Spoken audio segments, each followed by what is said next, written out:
Hello everyone, welcome to another episode of Montana Shares. Today we have Kassia with Montana Wilderness Association with us. Welcome. Thank you. How are you doing today? Fantastic. Great. So tell us a little bit about what Montana Wilderness Association is all about, how long you've been around, what you do. Just give us an overview of all of it. Great. So the Montana Wilderness Association, we're a community of people who love the outdoors and champion wild places. We've been around since 1958. And our members have had a hand in protecting every wilderness in Montana. So if you've ever been to the Bob Marshall or the Beartooths or the Bitterroots, that's all our work on the land in places that we've protected in the past. And we still do that kind of work. We work to protect new wilderness areas, but we also have programs to get people outdoors, to take people out on wilderness walks, to get youth outdoors. We have really strong programs on college campuses. And a really strong trail stewardship program on the Continental Divide. So we do everything from getting people out on the land to connect with wild places to working to protect those places to make sure that they're wild forever for people and for the wildlife that live there. Mm-hmm. Super. So you're talking about an entire state. It's Montana. It's a lot of country to cover. How do you cover that kind of state so effectively? We're a grassroots organization. We're actually the oldest grassroots wilderness organization in the country. And our members and volunteers have been instrumental to everything that we do. And so we have 7 field offices all over the state. We have offices in places like Libby and Choteau, Billings, Missoula, Helena. Our main office is here in Helena. And we are able to get out on the ground and get to know people in our communities and connect with these places as staff. And then we also, through our volunteer networks, we're able to leverage our volunteer support to attend public meetings when necessary, write letters to the editor, lead wilderness walks, get people out on hikes, and really make a difference at that grassroots level. Mm-hmm. So tell me a little bit, I know the summertime is wilderness walks. Let's just dive into a particular program and kind of go in a little bit of depth on that. Yeah, our Wilderness Walks program, this is something we've been doing for it'll be 54 years next year. This is our Wilderness Walks book that we print every year and provide to our members. We lead about 200 free guided hikes all over the state, and it's everywhere from the Terry Badlands out in southeast Montana to up in the Yak in far northwest Montana. And it's a really amazing way for people to experience places that they wouldn't necessarily get to experience on their own, learn about wildlife, wetlands, birding. There are a lot of themed walks in there. They're all led by volunteers, and this program is a fantastic way for people to get involved for the first time with the organization and really make a difference if they're interested in volunteering and leading walks. Mm-hmm. And some of those are themed walks, like women's only walks, or maybe focus on younger people or something like that? Yeah, exactly. So we have here near Helena, there's a walk every year that's a Women in Wildflowers walk that I think happens around Mother's Day every year, and go up on the divide and check out the wildflowers up there. There are ones that are wetland specific, where you go out and listen to the birds and learn about the creatures that are in a wetland. So a lot of them are educational, and you learn about the ecosystem of the place and the habitat there. But then beyond that, they're really great ways just to meet other people who love being outdoors, love hiking. A lot of people who go on the walks are simply looking for other people who love the same things and want to be out there together. And people build relationships and friendships, and they end up going hiking on their own and scheduling their own time together, and just making really great friendships out of the program too, which is another important piece of it, I think. Right. Now, this time of year, we've got our trees, so this is winter time, or at least looking or moving in that direction. You also, another more specific thing is you do snowshoe walks, or snowshoes, or whatever. Yes, exactly. So in the winter, we lead, it's a smaller program, probably about 50 guided snowshoe walks all over the state. If there's enough snow, we're on snowshoes. If not, we're in boots and just on our feet. But that's another great way to get out in the winter. And those, there are some really great ones on the Rocky Mountain front and around here in Helena, of course. And a lot of those incorporate tracking, which is a really fun activity in the winter because it's really easy to see what's been out there recently, what critters have been out, and whether that's a wolverine or a squirrel or a deer or moose or whatnot. It's neat to see who's been sharing the land with you. And actually, I mentioned wolverines. Our local chapter here in Helena is organizing a winter tracking program where they're going to be going out onto the Continental Divide with citizen science volunteers. Anybody who wants to help out can show up and learn about tracking and go out with an expert and learn how to track and looking for wolverines and lynx and other threatened and endangered creatures who use these wildlands right here in Helena's backyard. It's a lot of fun. There's going to be a training in early January, and then that'll be a Friday evening, I believe, and then that's followed by a Saturday out in the field with some wildlife biologists getting out on the ground and learning all about tracking. So that's a lot of fun every year. I think last year there were nearly 100 volunteers came out for that to get trained up, and the idea is to continue through the winter to report sightings and wildlife track sightings throughout the winter. And I've heard wolverines are some of the most extreme animals as far as, these are the critters that climb glaciers. They're sort of like the I don't know, the extreme mountain climbing animals of the animal world and whatnot, some really backcountry. Yes, definitely. And they were almost entirely eliminated from this area, but they've come back, and we're really lucky to have them in our mountains. Wolverines need high elevation territory. Their dens are under about 10 feet of snowpack, and so if there's not that much snow, it's hard to find place for the mothers to house their wolverine kits. And they're amazing creatures. They essentially think of the ground as being flat, and they cover, maybe 2 miles an hour, whether they're going flat on the ground or straight up a cliffside. So they're pretty incredible creatures, and we're pretty lucky to have them in our backyard. And they're creatures that rely on wildlands. These wolverines rely on huge territories that they need to connect with other breeding pairs and things like that.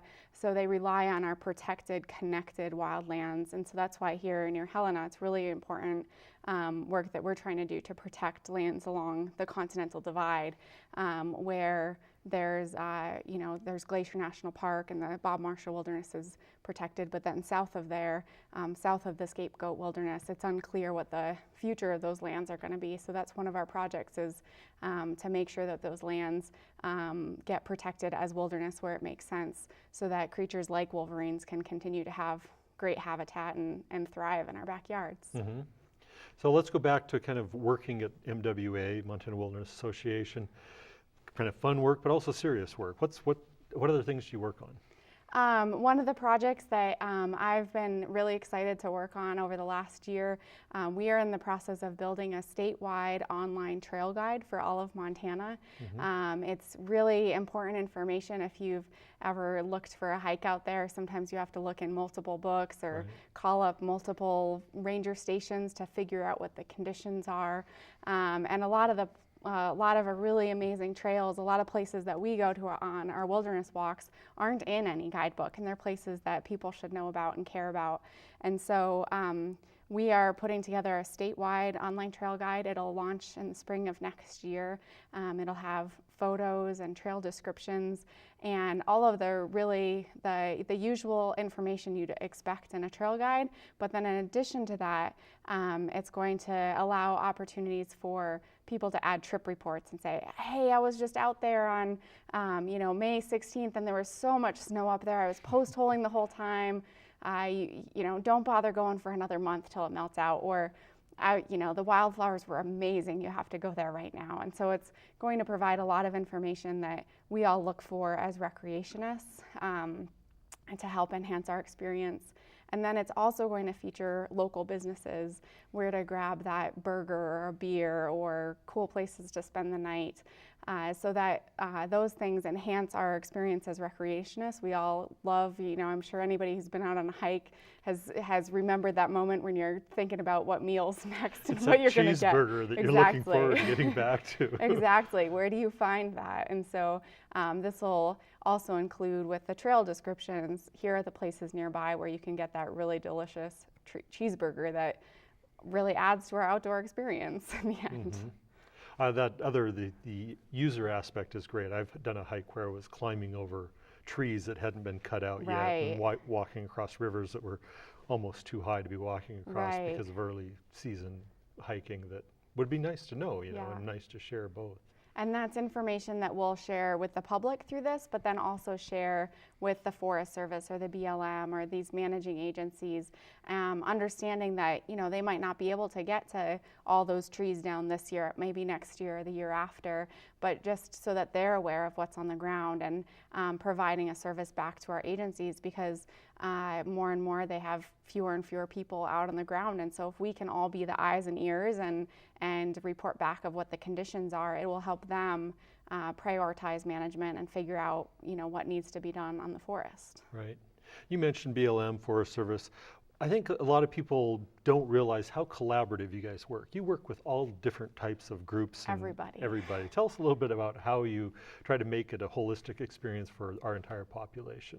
Yeah, we recognized a long time ago that there's space for everybody on the landscape. And if anybody remembers the timber wars of the 80s, when conservationists were butting heads with timber companies, it's not like that anymore. We all recognize that there's space for everybody. And so in all of our work, whether it's our Wilderness Walks program or working collaboratively to figure out a management solution for our public lands, we work with snowmobile groups, timber companies, businesses, ATV groups, mountain bikers. We work with everybody to say, hey, there's a lot of land here.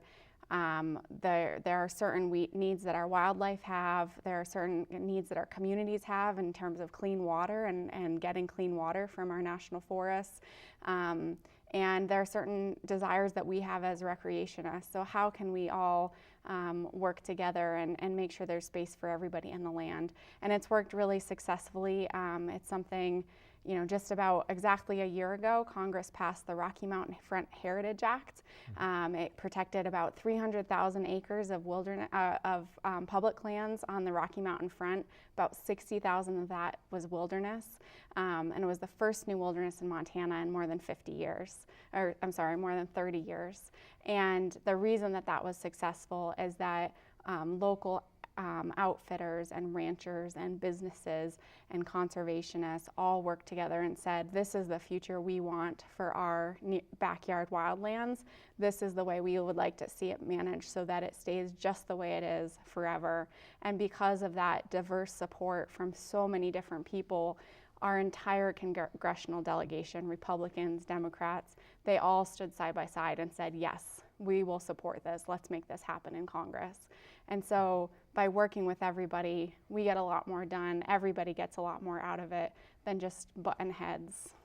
I think it's a perfect example right now on a national level. What we're seeing is polarization.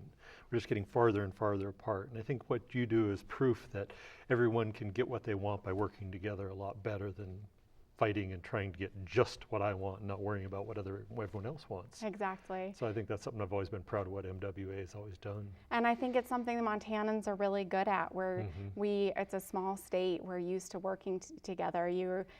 Whether you agree with your neighbors or not, they're people you have to run into and see and get along with. And so I think what we do here in Montana is something that, I think are at the national level, I think folks have a lot to learn from us here in Montana and be more collaborative and support when Montanans come up with collaborative solutions, support those collaboratives at the federal level to get it done and reward what the collaborative has done.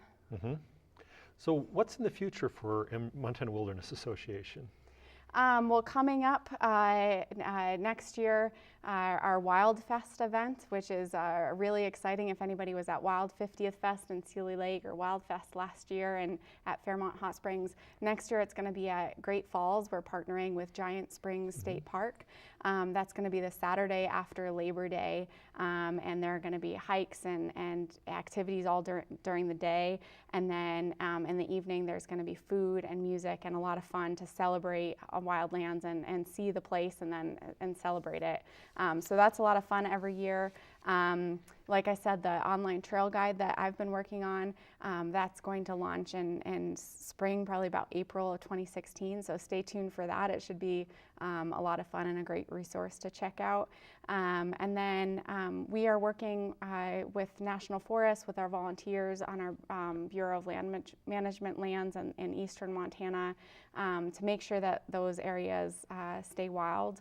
And there are a lot of opportunities throughout the year for people to comment on the future of these places and let our agencies know how they recreate on them, what wildlife they've seen, and how important these places are to their lives as Montanans.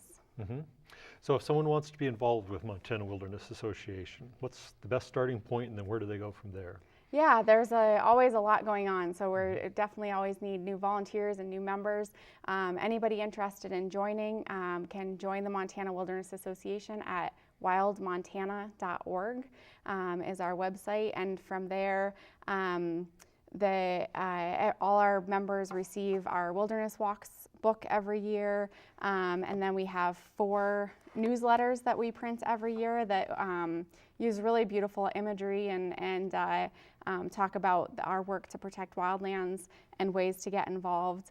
And then online there's also information about how to get involved as a volunteer. My contact info is on there, and people can do everything from helping out in the office and stuffing envelopes to getting out and leading wilderness walks, helping out on our Continental Divide Trail to make sure that trail is as good as it can possibly be, participating in local meetings, helping plan local events.